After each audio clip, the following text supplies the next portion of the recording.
Agradeço, né, sido mais uma confiança aí para participar da banca, né, da Laís, mais esse convite, e estou feliz de estar com vocês aí, né, Laís, Maria Aparecida, Davi, Maria das Graças, né, e muito bom, então, fazer parte aqui desse momento, viu, Laís, importante para você, né, para a sua vida acadêmica, né, de agora e daqui para diante também, né.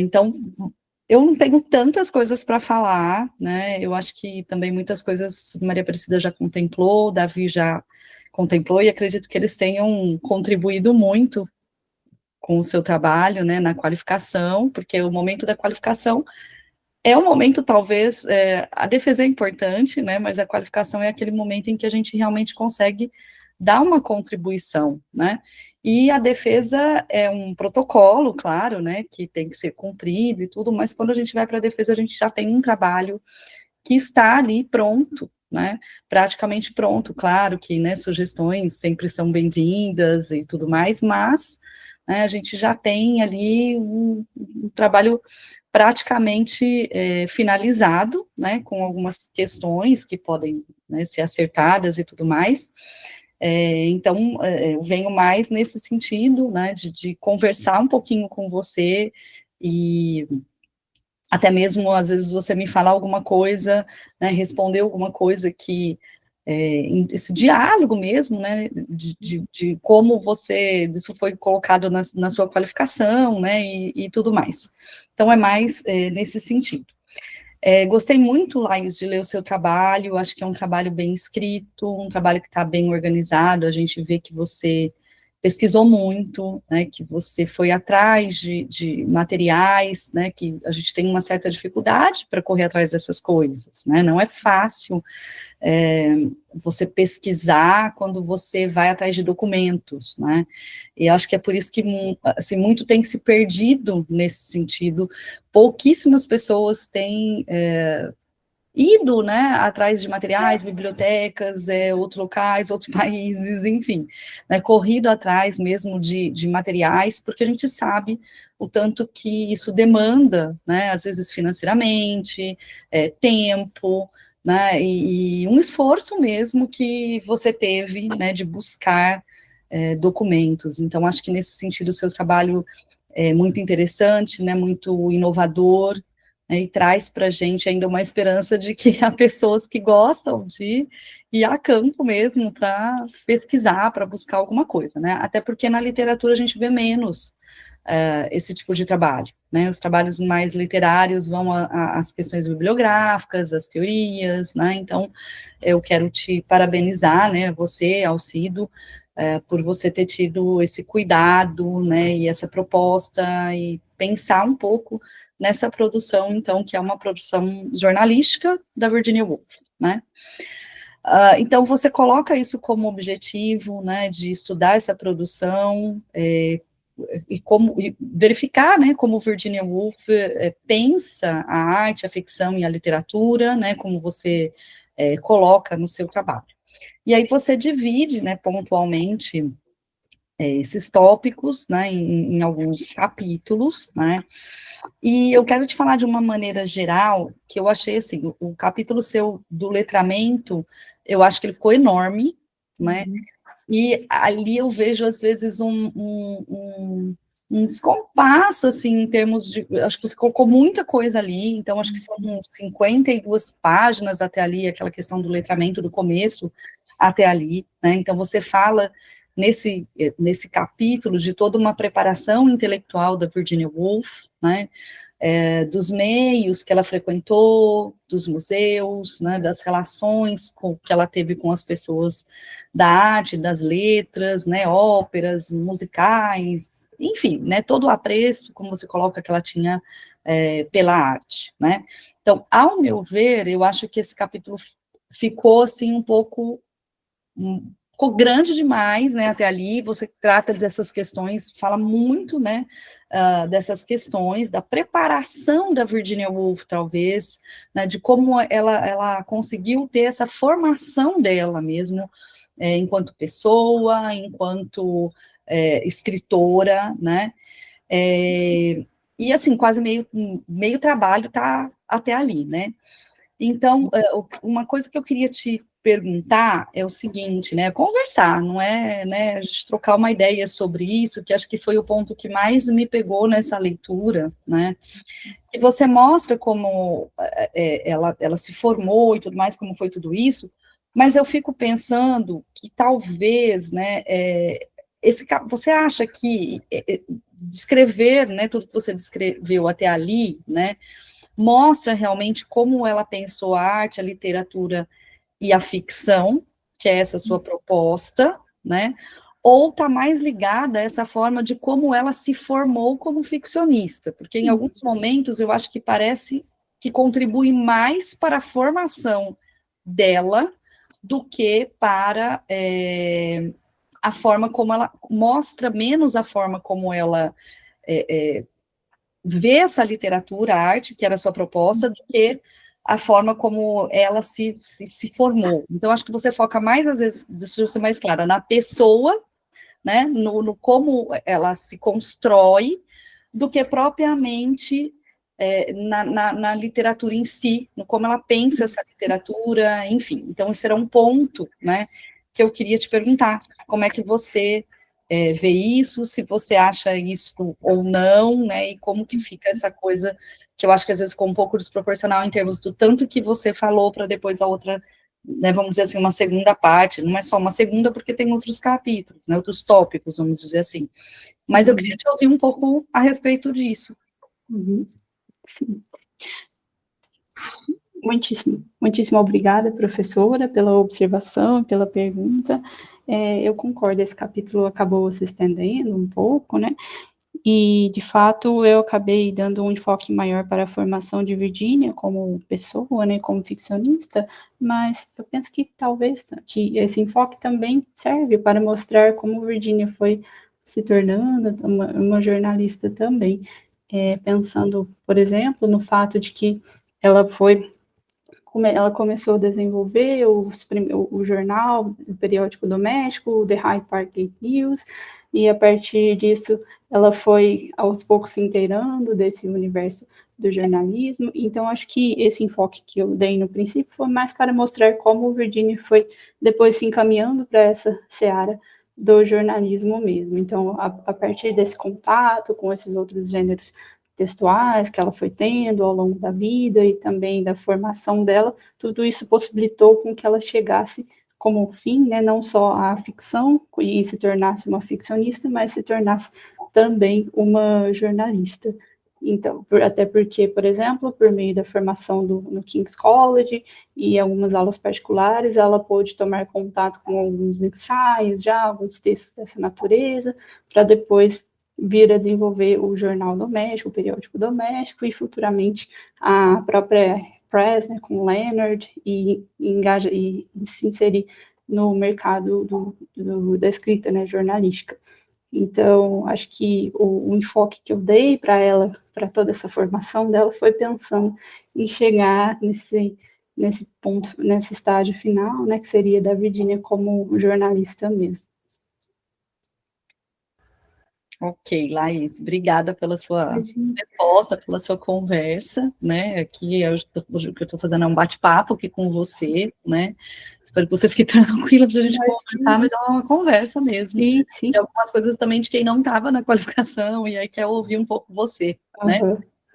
E aí uma outra coisa também que me surgiu, né, foi a questão assim, eu olhei o seu anexo, né, todos os documentos que você coloca, e são riquíssimos, né, como eu te falei, tem muita coisa ali, é muito interessante, né, eu fiquei encantada, eu falei, ai meu Deus, quero ver isso, quero ver aquilo, quero ler, é muito interessante, né, tudo aquilo que você coloca, e como eu falei, mostra muito essa sua pesquisa, né, que você realmente foi a fundo, foi atrás de toda a documentação e tudo. E aí eu fiquei pensando, né, por que talvez você não tenha explorado tanto esse anexo no seu texto, né, eu fiquei achando isso, assim, uma pena, porque eu falei, tem tanta coisa lá, eu esperava um pouco, talvez, um diálogo seu ali com esses documentos, sabe, você traz, né, algumas questões, você faz os comentários, mas você não traz aquela documentação em si para o meio da sua discussão. E aí eu fiquei pensando, meu Deus, ela teve esse trabalho todo, né, de buscar tanta coisa que talvez pudesse ter sido levada para essas discussões que você tem em meio ao texto, né?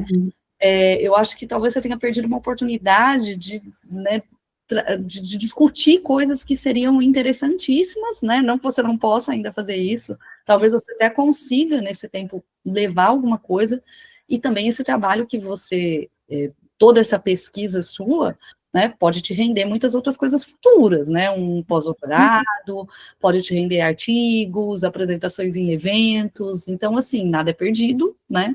Claro que está ali, mas eu acho que você podia ter trazido um pouco mais isso, sabe, para o seu texto, sem medo, trazer esse material todo, né, para essa conversa que você descreve, mas muitas vezes a gente quer ver ali onde está, da onde você puxou, né, o que poderia ter, enfim, ter contribuído, né, afinal, você pesquisou muito, né, e foi um esforço, né, um trabalho meio hercúleo aí que você teve, e que, né, a gente quer ver ali no seu texto, quer ver aproveitado, você precisa aproveitar isso de alguma maneira, né? Foi agora, eu acho que você tem muita coisa para trabalhar depois, né? Mas eu queria te ouvir um pouquinho, se você, né, o que você acha, se você não acha que você poderia ter levado isso um pouco mais mesmo para o seu texto, enfim, é isso, Laís. Muito obrigada, eu concordo plenamente, professor. Eu acabei mencionando esses anexos mais em notas de rodapé. Então, as discussões ficaram mais condensadas por esse motivo. E eu acabei não explorando tanto esses materiais. Mas pretendo agora, nessa revisão final, né, da tese, da entrega para o repositório, vou estender, sim, essas discussões, porque elas devem fazer parte do texto e há uma possibilidade muito grande, muito rica de ampliar essas discussões e essas reflexões, como a senhora muito bem pontuou. Então, eu acabei fazendo isso, mas de forma bem condensada, por meio, sobretudo, dos anexos, que às vezes não chamam tanta atenção, né, quando a gente vai ler, até eles ficam mais como um paratexto, assim. Isso, e tira o que eu te sugeri, tira de rodapé, né, porque o rodapé é aquela coisa, é importante, mas tá lá, e às vezes a pessoa nem lê, né, a gente que é dessa área, a gente até vai, mas esse trabalho de forma mais despretensiosa, ou buscar alguma coisa para pesquisa, né, costuma ignorar o rodapé, às vezes o rodapé é importante, mas as pessoas não têm costume de ler rodapé, então, assim, e acho que esse material é tão rico, que vale a pena ele sair dali do rodapé, vale a pena você levar para o meio do seu texto, né? Então, assim, claro que o seu trabalho já está pronto, você não vai fazer muita coisa agora, porque nem é o objetivo, o seu trabalho está bom, né, e tudo mais, mas, né, se você conseguir colocar algumas coisas, aproveitar, é interessante, e não perca esse material jamais, que você tem riquíssimo para você trabalhar, né, daí para frente na sua vida acadêmica, né? E a última coisa que eu queria só te falar é que eu não lembro se foi o Davi ou Maria Aparecida que falou sobre isso, sobre a conclusão do seu trabalho, né? Que não está uma conclusão, então acho que ali você tem que voltar um pouco e realmente fazer uma reflexão, né? Isso está muito curtinho e tal, acho que você tem que pegar meio firme, porque, né? Nem sei se você chama conclusão, mas pode ser considerações finais, para não ficar aquela coisa fechada, né, e tudo mais, mas eu acho que ali precisa de ter um fechamento, para não ficar uma descrição de capítulo, para não ficar, tipo assim, um resumo daquilo que você já fez e que a gente sabe, porque está lá na introdução, e porque a gente já leu o seu trabalho, capítulo a capítulo, né, então eu senti que a conclusão ali realmente é algo que precisa ser um pouco mais trabalhado, né, um pouco mais dá um caráter de final, né, concluindo sem concluir, né, aquela coisa, mas é um fechamento, né, eu acho que não é nada definitivo, não nesse sentido, mas que tenha realmente uma reflexão ali, que possa, né, refletir esse fechamento do seu trabalho, porque é importante, né, que a gente tenha ao fim, o que eu fiz, né, foi produtivo, não foi, eu concluí, né, a minha proposta se fechou, né, a minha hipótese foi comprovada ou não foi, né, tem que ter uma reflexão, um caráter pessoal, né, a gente tem que ouvir sua voz ali naquele momento, né? Porque é importante até para a gente, como pesquisador, a gente saber como aquilo finalizou, né? Então, não é só para o outro, mas eu acho que as considerações finais, às vezes a gente não dá muita importância para elas, mas eu acho que ela é importante principalmente para o pesquisador, porque é ali que a gente para e fala assim, né? O que foi feito de tudo aqui, né? O que eu fiz ali em todos os momentos, eu consegui, eu não consegui, eu refleti. E a gente nunca vai achar que tá ótimo, não, viu? Porque até hoje, quando eu pego alguma coisa assim do meu trabalho, eu falo, meu Deus, o que é isso? Por quê? Né? Então, assim, é importante até para a gente pontuar coisas futuras da gente, né? É importante para a gente ver o quanto que a gente trabalhou, o quanto que a gente pesquisou, né? E o que foi feito daquilo. Então, acho que vale a pena, Laís. Essa era a última coisa que eu queria te colocar, realmente, mas eu acho que vale a pena essa reflexão, né? E aí eu queria te ouvir um pouquinho também sobre isso. Sim, sim, eu agradeço muito e concordo também dessa necessidade de dar mais uma refinada, mais um caráter mais pessoal mesmo para essa conclusão, né, que acabou tomando mais um formato de resumo de capítulos, com reflexões também, mas faltou, de fato, acrescentar mais um pouco desse aspecto autoral nesse momento. Ok, não, eu estou satisfeita, e no mais, assim, eu só quero te desejar sucesso, né, e dizer para você aproveitar isso tudo que você pesquisou, né, essas participações aí, né, Davi falou da sua participação no exterior, Maria Aparecida, então, assim, a gente vê que você é uma pesquisadora engajada, né, que você corre atrás, que você, né, vai atrás daquilo que você quer, né, e tem perfil de pesquisadora, né, porque não é todo mundo que quer, tem gente que quer fazer qualquer coisa para finalizar, para ter o título, enfim, né, várias questões, e a gente tem que valorizar mesmo o trabalho daquele que gosta de pesquisar, né, que tem esse perfil de pesquisador, porque não é fácil, né, a gente sabe que não é fácil fazer pesquisa do Brasil, principalmente, né?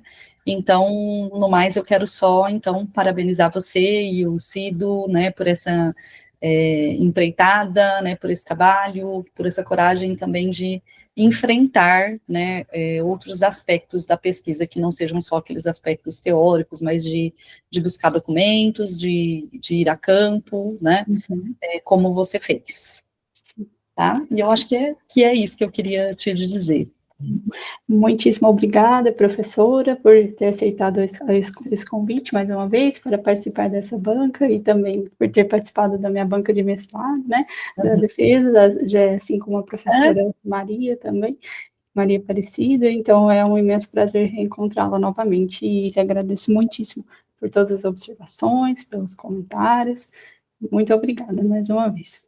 Eu que agradeço por participar dessa trajetória. A gente fica muito feliz mesmo, né, de ver o crescimento, né, principalmente ver, fez o mestrado, aí depois fez o doutorado e continuou, né, e, enfim, e uma linha de pesquisa que você seguiu ali com o Ciro, então é toda uma história que a gente tem com as pessoas, né, então tem a parte acadêmica, mas tem toda essa questão também da empatia, do envolvimento, né, com o pesquisador, com o orientador, né, com as pessoas que torcem pela gente também, para que, né, a vida acadêmica flua de maneira um pouco mais tranquila, né, um pouco trazendo mais prazer para a gente mesmo. Então, acho que isso é muito importante, né, e espero que você continue aí, tenha sucesso na sua caminhada, né, junto ao Cido.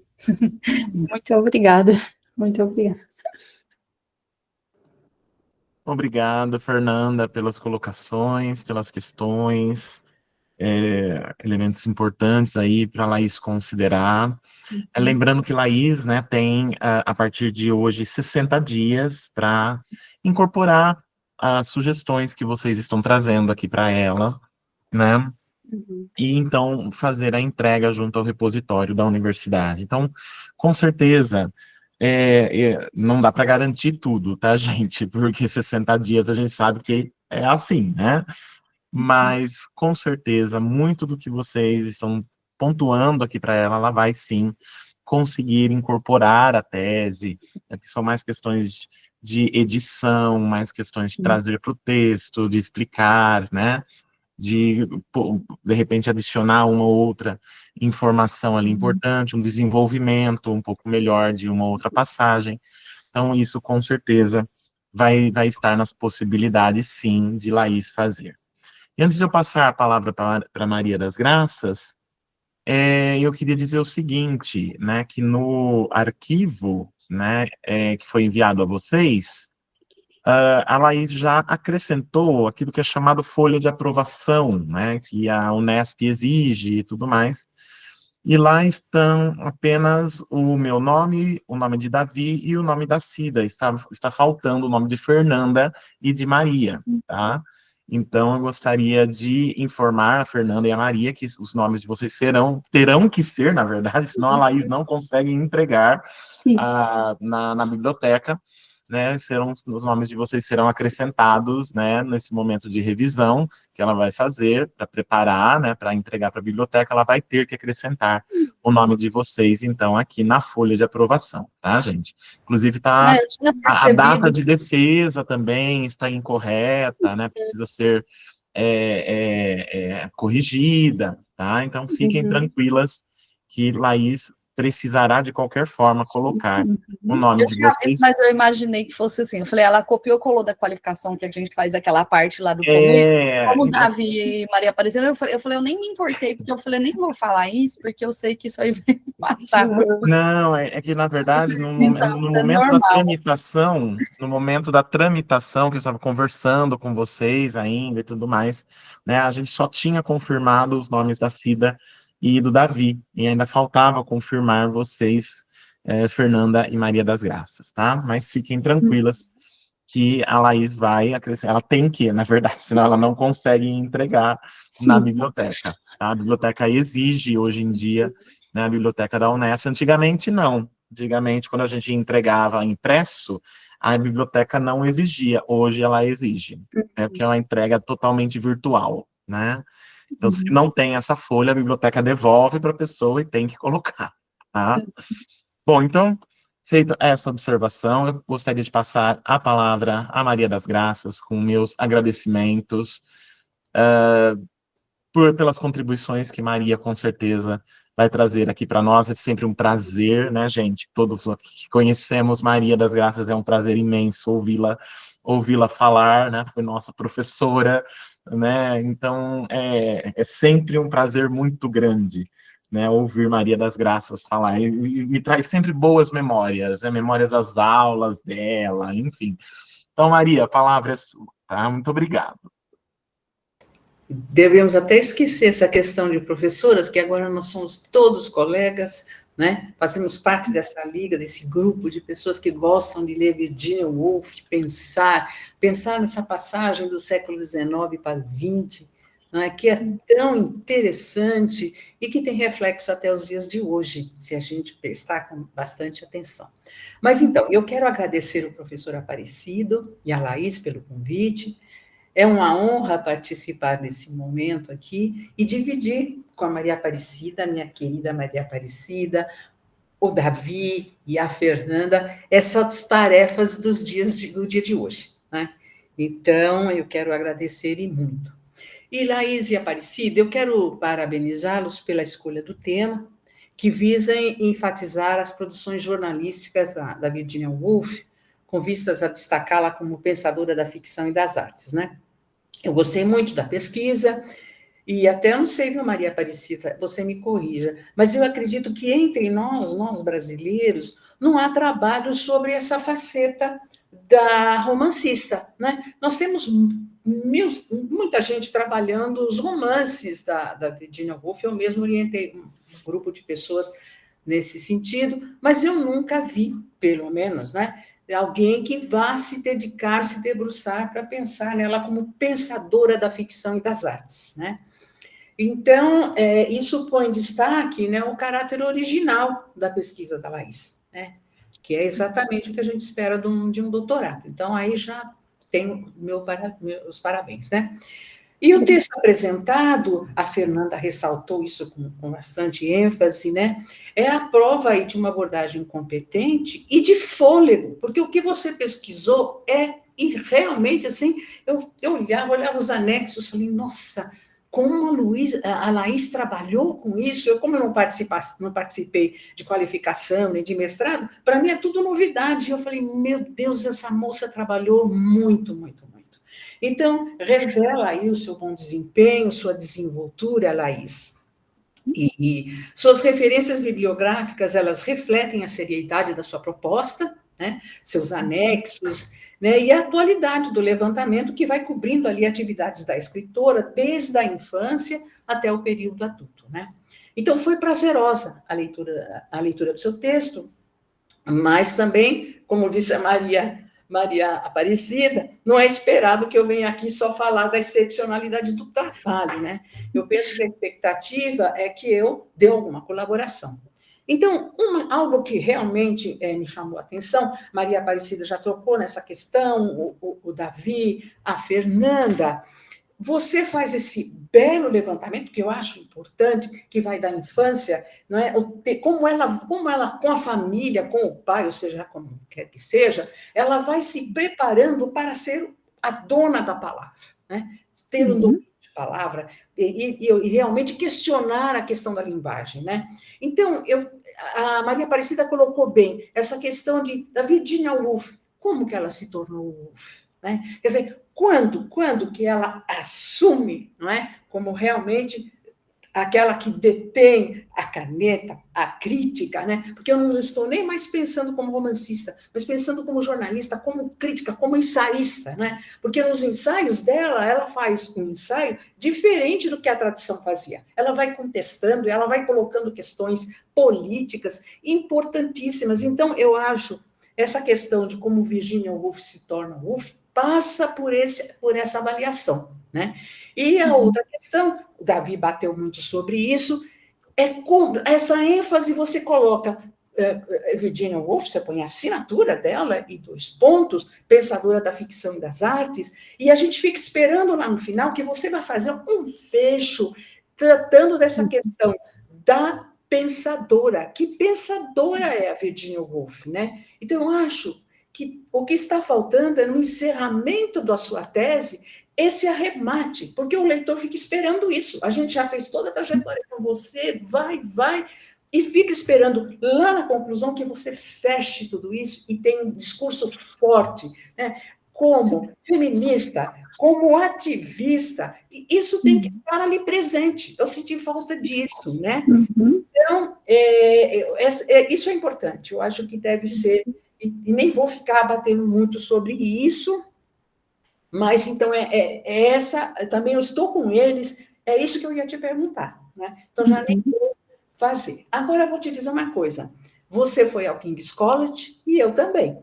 Então, estive no King's College por 2 anos, meu marido foi lá para dar aula, e eu entrei como pesquisadora, quem era o chefe do departamento era o David Treece. Eu não sei se você conheceu o David Treece. Infelizmente. E nós estávamos bem no momento de transição do King's College. O pessoal que trabalhava em literatura, correndo todos eles para a área de história, para ficar nos estudos culturais, né? Então, foi um momento assim, bem de transição. Não sei nem se o David Treece ainda está lá. David Treece trabalhava também com a tradução do Guimarães Rosa, e também ele era ligado à questão do pessoal na área cultural, pessoal que jogava como é a dança ali? Oh, meu Deus. Enfim, ele trabalhava nessa questão cultural, quem jogava... Como é o nome disso que não vem agora para mim? Mas, enfim, depois... Capoeira. Capoeira, essa é a palavra. Ele trabalhava de capoeiristas, né? Isso, ele trabalhava com esse grupo de capoeiristas. Nobody can know which color. What's going on? Acho que é a Fernanda que está ligado, Fernanda. Gente, desculpa. Bati, desculpa. Então, mas o que eu quero te dizer sobre o King's College é que você coloca que é uma escola, ela é privada. Não. Ela é uma escola pública. Essa é a grande diferença da Inglaterra com os Estados Unidos. Por que ela é considerada uma instituição pública? Ela é considerada uma instituição pública porque ela cobra a taxa dos alunos, mas ela recebe financiamento estatal. Então, ela é baseada em financiamento estatal e taxas de alunos. Uma universidade é considerada privada no Reino Unido quando ela é mantida exclusivamente por financiamento próprio e mensalidades. Então, o King's College faz parte também da Universidade de Londres. Então, você pôs lá isso, eu falei, não, vou dar um alôzinho para a Laís, para isso. Muito obrigada. Uhum. Se você foi para a que fica em Embankment, você estava no King's College, que fica no Embankment, Laís? Sim. É? Então, é lá que ficava o David Case. Bom, então, agora, o que eu vou fazer? Em vez de eu ficar batendo no que já foi dito, eu acho que tem algumas coisinhas que você teria que limpar do seu texto, né? Então, tem umas repetições, por exemplo, é o caso da Constituição da Família da Virginia Woolf, que você descreve minuciosamente na introdução, mas você vai repetindo essas relações em vários outros pontos do seu texto. Então, acho que bastava você dizer Adrian, Tobias, Vanessa, né? Isso acontece na página 37, e depois, lá na página 40, na quarta linha, você volta a essa mesma relação familiar. Então, você precisa confiar no seu leitor. O seu leitor tem memória. Então, acho que basta citar os nomes deles. E deixa eu ver outra coisa que eu poderia dizer para você. Isso também vai ocorrer na página 42. Novamente, você repete isso, né? E página 53, 54, eu não entendi porque você vai colocando os mesmos números de página, os mesmos, à medida que é descrita a narrativa que está no periódico The Hyde Park Gate News, que você repete esse periódico também milhões de vezes, ignorando que o seu leitor tem memória. Então, eu acho que você poderia fazer toda a descrição e aí colocar a data e a página, porque são as mesmas. Então, fica assim um discurso todo picadinho com aquelas páginas ali. Isso também atrapalha a leitura da gente. Então, isso é um ponto que eu queria ressaltar. Eu estou pulando coisas que eu havia escrito, porque já foi batido por ali. Deixa eu ver. Bom, então página 73. Eu trato sobre repetições nessa página, mas elas estão presentes ao longo do seu texto. Então, eu chamo a atenção para o emprego incansável dos termos alhures e destarte. Eu já apostava, agora vai vir alhures, agora vai vir destarte. Então, dá uma limpada nisso, seria bom, então, retirá-las daí, né? E você diz, vou dar um exemplo, você diz assim, último parágrafo, o terceiro e quarta linhas da página 73, você diz assim, como é o caso de The Son of Royal Langbreath, do qual tratamos há pouco, tratamos há pouco, o seu leitor sabe que você tratou há pouco, e de Haworth, November 1904, sobre o qual dissertamos no capítulo pregresso. Quer dizer, você já disse, tratamos há pouco, capítulo pregresso, do presente estudo. Então, o seu leitor acabou de virar a página. Então, esse é um probleminha.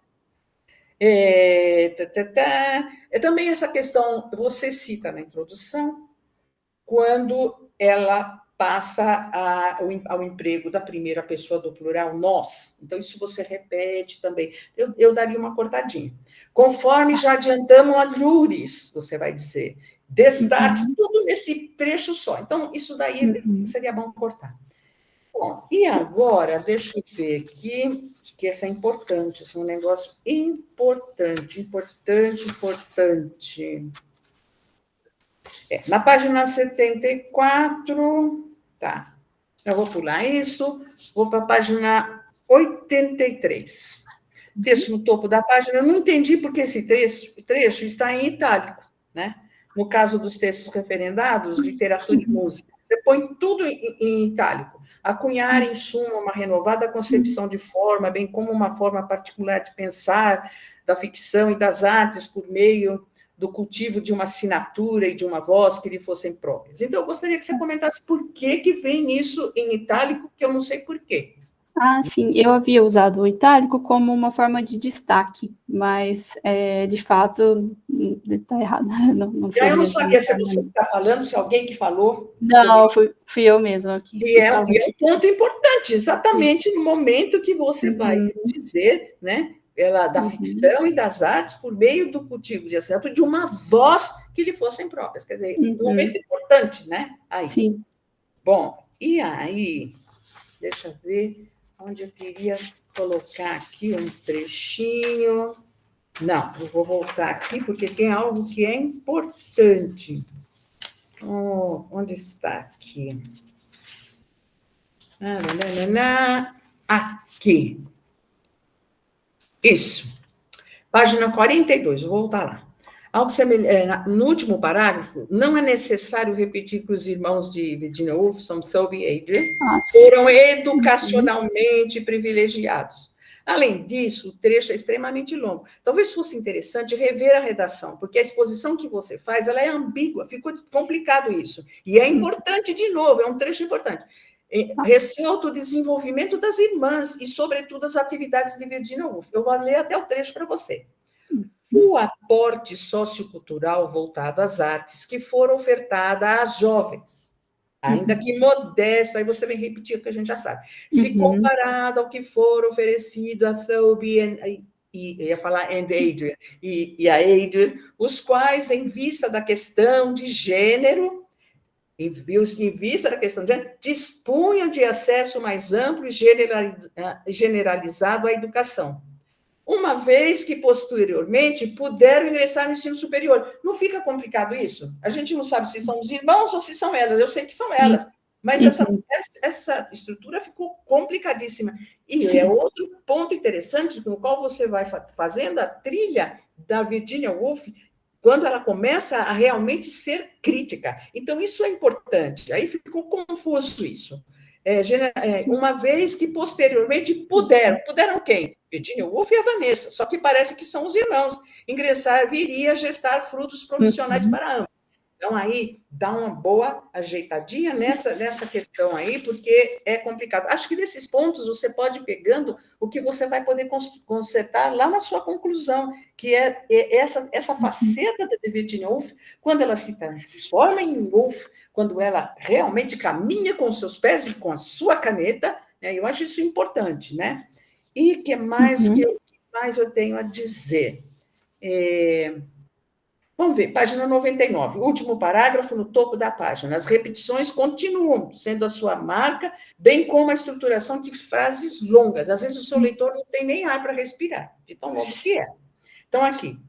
Posto que tal escolha, além de demasiado reducionista, resultaria, a seu ver, em uma espécie de jornalismo dicionarizado. Veja, é um momento que você está quase entrando na crítica mesmo, pelo qual nutre, conforme veremos, acentuada descrença ou até mesmo, em determinadas ocasiões, notável desprezo, pois, contrariamente ao que a escritora objetivava, tal construção jornalística acaba, em razão do seu caráter de inflexibilidade e de sua pronunciada busca por adesão comercial, ufa!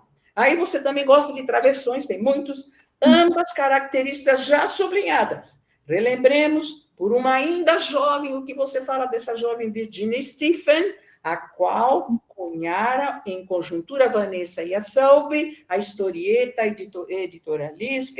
editorialesca, contida no derradeiro volume do período doméstico de Hyde Park Gate News, de que tratamos no capítulo secreto do estudo que ora se apresenta, escrito que, por sua vez, propõe-se abordar e tematizar criticamente a esfera jornalística britânica.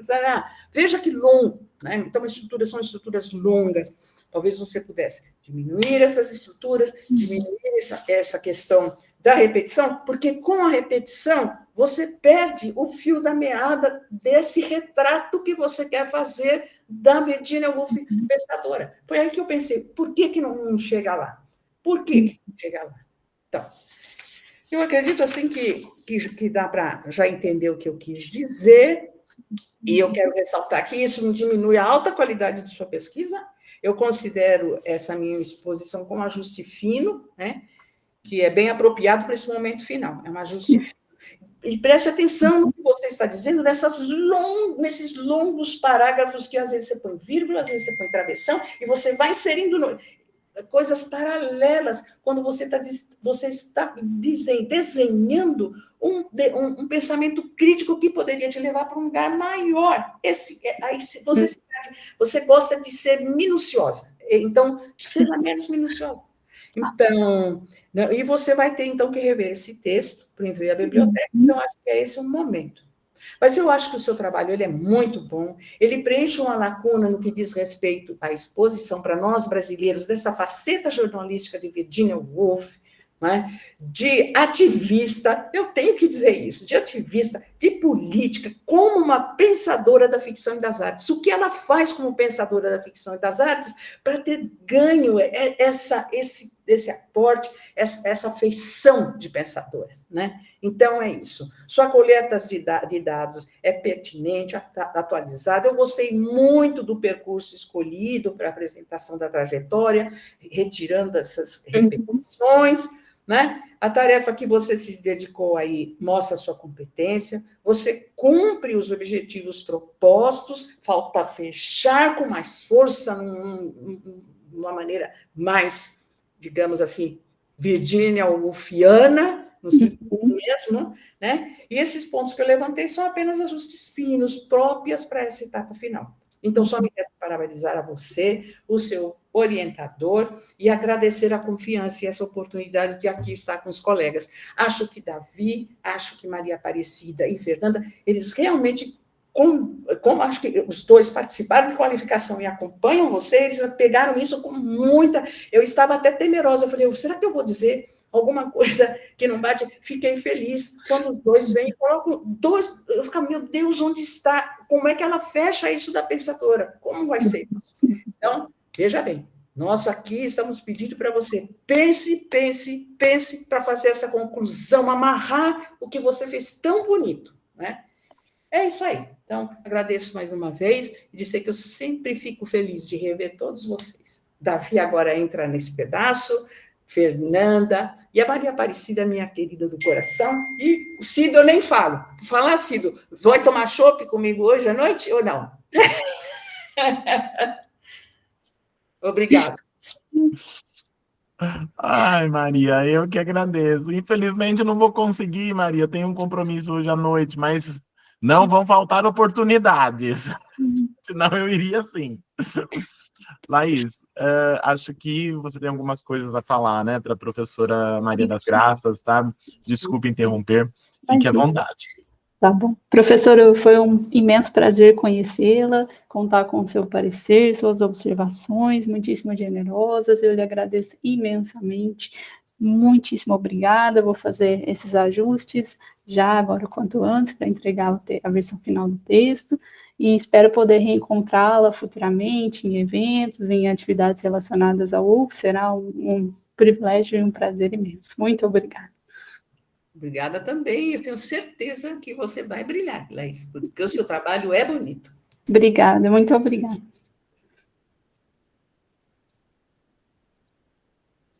Bom, então, Maria, satisfeita? Maravilha, então agradeço a Maria pelas colocações. E, Laís, tem mais alguma coisa que você gostaria de dizer à professora Maria das Graças? Ou tá tudo tranquilo? Tudo perfeito, Cido. Muito obrigada, só agradecer mesmo. Muito obrigada. Maravilha. Então, Laís, agora dando continuidade, né, ao procedimento da defesa, tá? Eu vou precisar pedir para você se retirar um pouquinho da nossa sala virtual aqui. Vou parar a gravação. A banca vai fazer a deliberação. Nós não devemos nos demorar, tá? Então deve ser rápido. Fica no WhatsApp. Assim que nós terminarmos, eu vou te mandar uma mensagem no WhatsApp para você entrar novamente e nós fazermos o anúncio do parecer da banca, tá bem? Combinado. E aí nós encerramos a banca hoje, tá? Tá bom. Muito Então, obrigada. até daqui a pouco, Laís. Até breve. Tchau, tchau.